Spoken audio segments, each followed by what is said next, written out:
Breaking news చూస్తున్నాం. CM మార్పు వివాదం కొనసాగుతున్న కన్నడ రాజకీయాల్లో కీలక పరిణామం చోటు చేసుకుంది. సీఎం సిద్ధరామయ్యతో డిప్యూటీ సీఎం డీకే శివకుమార్ భేటీ అయ్యారు. సిద్ధరామయ్య నివాసంలో బ్రేక్ఫాస్ట్ మీటింగ్ నిర్వహించారు. అధిష్టానం ఆదేశంతో ఇరు నేతల సమావేశమైనట్లు తెలుస్తోంది. ఇక మధ్యాహ్నం సీఎం సిద్ధరామయ్య ఢిల్లీ వెళ్లనున్నారు. సిద్ధు డీకే మీటింగ్ పై సర్వత్రా ఆసక్తి నెలకొంది. ఇప్పుడు ఆ బ్రేకింగ్ మనం చూస్తున్నాం.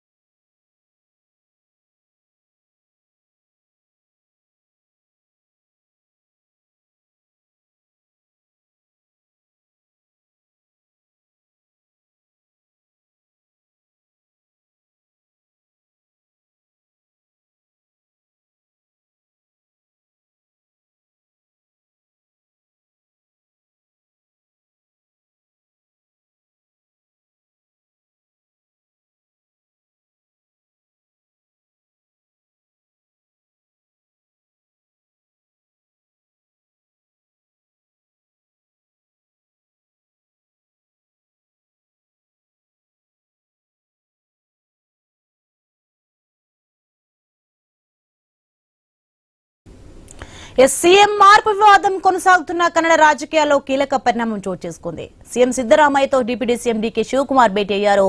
సిద్ధరామయ్య నివాసంలో బ్రేక్ఫాస్ట్ మీటింగ్ నిర్వహించారు. ఇక అధిష్టానం ఆదేశంతో ఇరు నేతల సమావేశమైనట్టు తెలుస్తోంది. మధ్యాహ్నం సీఎం సిద్ధరామయ్య ఢిల్లీ వెళ్లనున్నారు. సిద్ధు డీకే మీటింగ్ పై సర్వత్రా ఆసక్తి నెలకొంది. రైట్, ఇదే అంశానికి సంబంధించి మరింత సమాచారం మా input editor Srikanth phone line లో అందించే సిద్ధంగా ఉన్నారు. Srikanth, good morning. కర్ణాటకలో ముఖ్యమంత్రి సీటు పైన వివాదం కొనసాగుతూనే ఉంది. ఇద్దరి మధ్యలో డీకే వర్సెస్ సిద్ధరామయ్య మధ్య ముఖ్యమంత్రి కుర్చీ ఫైట్ నడుస్తోంది. ఇప్పటికే 2.5 సంవత్సరాలు కాంగ్రెస్ పార్టీ కర్ణాటకలో అధికారంలోకి వచ్చిన తర్వాత సీఎం సీట్ షేరింగ్ ఉండబోతోందని గతంలోనే ముఖ్యమంత్రిగా ప్రమాణ స్వీకారం చేసే ముందే అధిష్టానంతో చర్చలు జరిగాయి. బట్ అధికారికంగా చెప్పకపోయినా కానీ ఇదేమైనా ఈ పరిణామాలు జరుగుతున్నాయి. ఇప్పటికే డీకే శివకుమార్ వర్గం ఢిల్లీకి పోయింది. డీకే శివకుమార్ మల్లికార్జున ఖర్గేతో భేటీ అయ్యారు. సిద్ధరామయ్య కూడా భేటీ అయ్యారు. సిద్ధరామయ్య ఉంటారు ముఖ్యమంత్రిగా అన్నారు. డీకే శివకుమార్ ఇక నేను పీసీసీగా కొత్త వాళ్ళగా అవకాశం ఇస్తే ఇప్పటికి 6 ఏళ్ళు అయింది నేను ఉండబట్టే అట్టు కూడా ఆయన కూడా మాట్లాడడం జరిగింది. సో ఇన్ని టైంలో ఈ రోజు ఈ వివాదం మధ్యలో ముఖ్యమంత్రి సిద్ధరామయ్య అట్లాగే డిప్యూటీ సీఎం డీకే శివకుమార్ ఈ రోజు బ్రేక్ఫాస్ట్ లో కలవడం జరిగింది. సో ఈ సమావేశం తర్వాత ఒక పరిష్కారం రాబోతోంది అన్నటువంటి వాదన బలంగా వినిపిస్తోంది. అయితే పార్టీ హైకమాండ్ తనను శివకుమార్ ఇద్దరిని పిలిచిందంటూ కూడా సిద్ధరామయ్య ఇప్పటికీ చెప్పడం జరిగింది. దీని గురించి మీ ఇద్దరిని చర్చించుకోవాలంటూ కూడా కోరడం జరిగింది. ముఖ్యమంత్రి మార్పుకు సంబంధించి సో వీళ్ళిద్దరే డిస్కస్ చేసుకోవాలి. సో డిస్కస్ చేసుకున్న తర్వాత హైకమాండ్ కు ఏం చెప్తారో, సో హైకమాండ్ ఏది చెప్తే అది దానికి కట్టుబడి ఉంటామంటూ కూడా ఇప్పటికే శివకుమార్ చెప్పారు. గతంలో సిద్ధరామయ్య కూడా చెప్పడం జరిగింది. సో ఇక హైకమాండ్ ముందుకు వెళ్ళబోతున్నారు. ఇద్దరు మాట్లాడిన తర్వాత సో అంటే దీనికి సంబంధించి అంతకు ముందు కూడా డీకే శివకుమార్ కామెంట్ చేయడం జరిగింది. నాకేమొద్దు, నాకేం తొందర లేదు, పార్టీ నిర్ణయం తీసుకుంటది. సో ఇట్లాంటి కమ్యూనిటీ రాజకీయాలు కూడా వద్దు అంటూ కూడా చెప్పడం జరిగింది. కాంగ్రెస్ పార్టీ నా కమ్యూనిటీ, నేను సమాజంలో ఉన్నటువంటి అన్ని వర్గాల్ని ప్రేమిస్తా అంటూ కూడా ఆయన చెప్పడం జరిగింది. మరోవైపు అటు కర్ణాటక హోంమంత్రి కూడా ఈ విషయాన్ని హైకమాండ్ పరిష్కరిస్తా అంటూ కూడా చెప్పడం జరిగింది. కొంతమంది ఏమో డీకే శివకుమార్ ముఖ్యమంత్రిగా కోరుకుంటున్నారు, కొంతమంది సిద్ధరామయ్య ఉండాలని కోరుకుంటున్నారు. కాబట్టి ప్రజల అంచనాల్ని మాత్రం ఎవరు అణిచివేయలేరు. ఎన్నికల తర్వాత ఇప్పుడు వచ్చినటువంటి ఈ పరిస్థితి ఏదైతే ఉందో, ముఖ్యమంత్రి గురించి జరిగినటువంటి ప్రతిసారి ప్రజలు తమ అంచనాలను ఎప్పటికప్పుడు చెప్తూనే ఉన్నారు. దాంట్లో తప్పేం లేదు. సో హైకమాండ్ ఖచ్చితంగా ఈ పరిణామాలు అన్నింటినీ కూడా అబ్జర్వ్ చేస్తుందంటూ కూడా చెప్పడం జరిగింది. దానికి ఒక సొల్యూషన్ కూడా మేబీ ఈ 2-3 రోజుల్లో ఒక సొల్యూషన్ కూడా రాబోతోంది అన్నది ప్రధానంగా ఉన్నటువంటి మాట.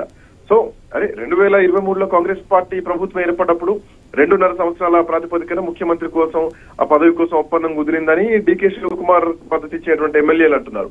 అటు సిద్ధరామయ్య మద్దతుదారులు ఇది కాదు, అట్లాంటిది ఏం లేదని చెప్పేసి దాన్ని ఖండిస్తున్నారు.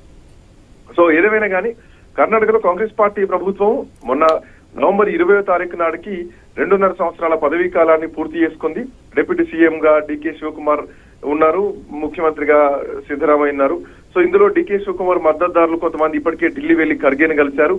సో వాళ్ళు మంత్రి పదవుల కోసం కలిశారని చెప్తున్నా కానీ ఇప్పుడున్నటువంటి పరిణామాల ప్రకారం ఖచ్చితంగా డీకే శివకుమార్ ఇప్పుడు కాకపోయినా మరొక 6 నెలల్లో కాంగ్రెస్ పార్టీ భవిష్యత్తులో మళ్ళీ అధికారంలోకి రావాలంటే డీకే శివకుమార్ లాంటి ఒక దుడుకుతనం ఉన్నటువంటి వ్యక్తే పార్టీని ముందుకు తీసుకెళ్లాలి, ముఖ్యమంత్రిగా ఉండాలి. ఎందుకంటే ఇప్పటికే సిద్ధరామయ్య వయోభారంతో ఉన్నారు.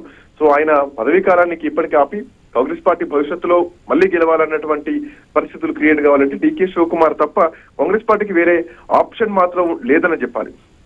సో ఇప్పటికే మంత్రివర్గ పునర్వ్యవస్థీకరణకు సిద్ధరామయ్య అనుకూలంగా ఉన్నారు.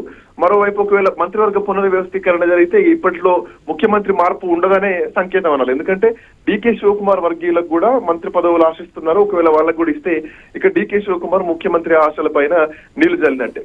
బట్ ఏదేమైనా కానీ హైకమాండ్ మంత్రివర్గ విస్తరణకు ఆమోదం తెలిపితే గనక అది సిద్ధరామయ్య పదవీ కాలం 5 ఏళ్లకు సూచన అని చెప్పడంలో ఎట్లాంటి సందేహం లేదు.